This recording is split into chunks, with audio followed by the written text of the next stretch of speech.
Hello ယေရှုခရစ်တော်နာမနဲ့မင်္ဂလာပါလို့နှုတ်ဆက်ပါတယ်ကျွန်တော်ဂုဏ်တော်တပုတ်ချီးမွမ်းခြင်းတာဖြစ်တယ်ကျွန်တော်အရောက်စီတိုင်းယုံကြည်သူအရောက်စီတိုင်းကဘုရားသခင်ရဲ့အမြင့်ဆုံးမှာချီးမြှောက်ခြင်းခံရတဲ့သူတွေဖြစ်တယ်ကျွန်တော်ချီးမြှောက်ခြင်းဆိုတဲ့အခါမှာတခါလေလူရှိသူရှိထွက်ရမှလို့ထင်တတ်တယ်တခါလေသူများထက်ပိုပြီးတော့ကိုကအလုတ်ကင်ကောင်းနေမှာ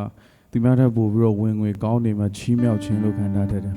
တကယ်တော့ကျွန်တော်ချီးမြှောက်ခြင်းကဘုရားသခင်အသွေးနဲ့ရွေးပြီးတော့သူ့ရဲ့နိုင်ငံတော်ထဲမှာထည့်ခြင်းကိုကျွန်တော်တို့အကြီးမြောက်ဆုံးချီးမြှောက်ခြင်းဖြစ်တယ်။ဒါကြောင့်နိုင်ငံတော်သားဆိုတဲ့သခြင်းနဲ့ဘုရားသခင်ကိုချီးမွမ်းခြင်းပါတယ်လို့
ရောက်စီရမှာဖျက်ရှင်ကောင်းကြီးပေးပါစေ